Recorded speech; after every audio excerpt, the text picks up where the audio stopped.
Joining us now, State Senator Fightin' Joe Morrissey. He's got a lot to talk about as the 2020 General Assembly wrapping up. They got to appoint judges. They got to do a budget. Plus, Joe's got this humongo press conference tomorrow in his office. What's it all about? Joining us now, Fightin' Joe.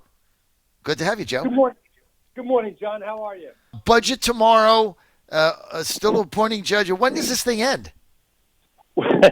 It should end tomorrow, but first and foremost, I want to congratulate you and the WJFN network on expanding.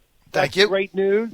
A much wider footprint in the Richmond metropolitan area. That's great because I understand from you, of course, that more and more folks want to hear me. Is that right, John? Is that the bottom line? That's why we bought the station, because I had to get the Fightin' Joe Morrissey show into Petersburg. I mean, I'm getting bombarded with people. They can't get my signal in Petersburg, and they're like, I got to get Joe in South Richmond and Petersburg, so I had to go out and buy the station, Joe, just for you. Well, I appreciate that. Hey, listen, we're going back tomorrow, and it should be the session should come. We should end sine die. That's the end of session tomorrow after voting on the budget. We have some judge issues, and I'm hoping that we can fill a judgeship in Chesterfield, but we'll wait and see. And then we have a little press conference tomorrow as well. In your office? In my office, yes. So I'm thinking about we're thinking what time is that? 9? Is it like a half hour? It's a press conference is at 9:00. We go into session at 10:00. So is it going to be like 9 to 9:30 or 9:30 to 10? What do you think? 9 to 10? It'll be 9:00 to 9:30. Okay, 9 to 9:30. But I'd love to cover that live. Send Al there. Obviously, I can't get in the two places fast enough, but I'd love to be able to do it. I'm going to try to get that worked out. If not, we'll tape it and then run it immediately after that if we can't do it live. But your press conference has a topic, and the topic has a name. Can you share? I can. It has to do with the denial of due process for Lieutenant Governor Justin Fairfax. Here's the deal, John. It's as simple as this.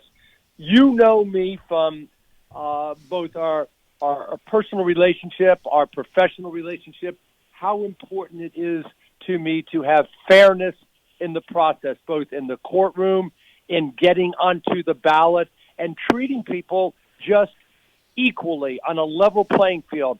There's always going to be inequities in anything, but certain things have got to have a level playing field, nothing more so than in the arena of criminal jurisprudence.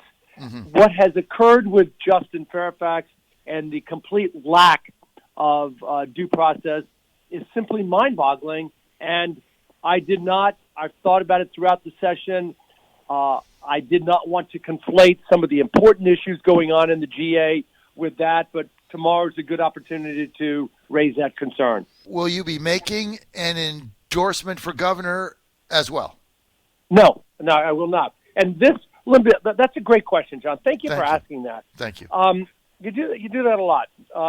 You must be listening to my show. No. This is not about endorsing somebody for governor. There's 3-4 candidates that are going to be running. Mm-hmm. It has nothing to do with that whatsoever. It has everything to do with fundamental fairness. And let me just give you a clue where I'm going with this.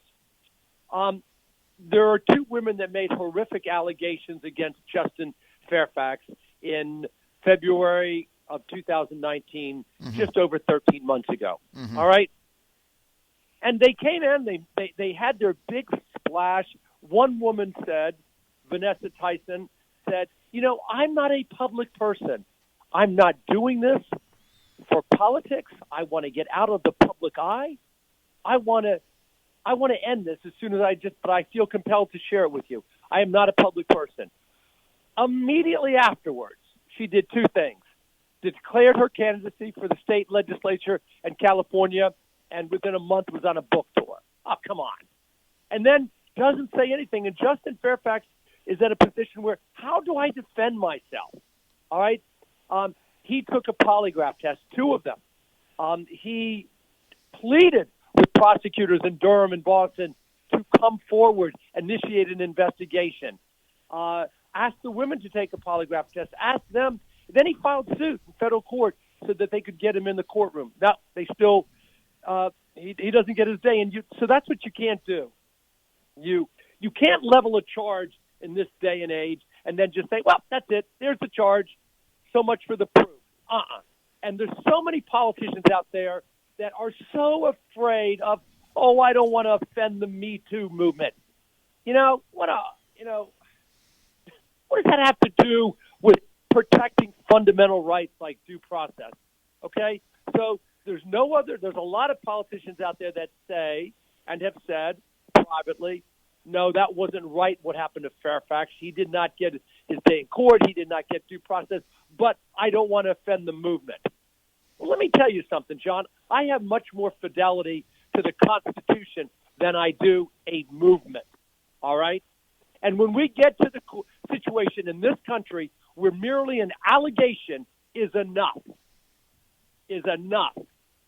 then we have really crossed the Rubicon that is just beyond the pale. And I'm not going to be a part of it. Can I be any clearer? No, Joe. Will Justin Fairfax? Something while I'm on my high horse, go ahead. And my wife would say, just settle down. There's some things to me that are just fundamental. Here's something I found interesting. Last week there was that group, I don't know, Care Something, that came about, and they said, there's a movement to silence victims. What a bunch of crap. Mm-hmm. I don't want them to be silenced. I was a prosecutor for 7 years. They've had their voice. I actually am encouraging them to come forward. Mm-hmm. Don't be silenced.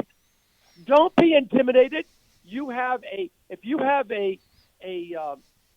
you feel you have been a victim, then you come forward, you go to law enforcement, you file charges, and you see it through to the end.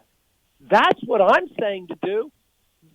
It's just a complete opposite to what one of those women that said the other day, Well, you've been skewered on social media since you came on my show a week ago and defended Justin Fairfax and really laid things out. You've been skewered by everybody imaginable on the liberal side, saying that blaming your behavior, and anti-women, and you're destroying the movement, all because you're trying to get at the truth.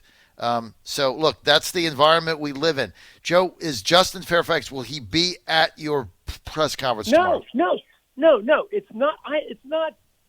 No, he will not be there, because nor was it his idea. It has been something that, well, my goodness, John, let's share with your audience what happened 13 months ago when this was on, when this first developed. If you remember the time, I was in the middle of running for the Democratic primary to become state senator, right? Yeah.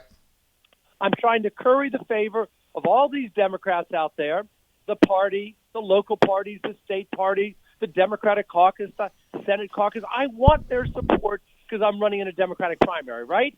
What did I say 13 months ago in the throes of the Democratic primary? You said that Justin Fairfax was getting screwed because they wouldn't give him due process. It was a rush to judgment, and you defended him both on my show and on your own show repeatedly and with great veracity and vigor. Right, and I did it at a time when I needed that support.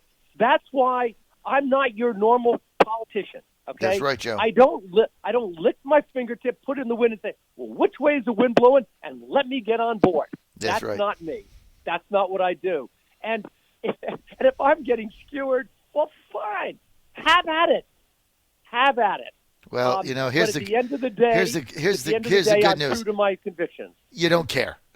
I really don't. You don't care. You can really. In fact, if I hadn't told you that, you probably wouldn't have even known it had me or somebody on your staff says that.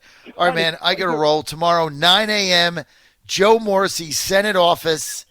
I should be there because Susan Scher might kick me out again, but I have to go figure that Stop beating up on Susan. Oh, come on, man. It's fun. She's part of the administrative state, Joe. John Fredericks. Hey, She's an unelected bureaucrat, part of the administrative state. That's Susan Scher, clerk of the Senate. She thinks she runs the place. Oh, she does run the place. All right, I got to roll, Joe. John Fredericks Radio Network, thank you.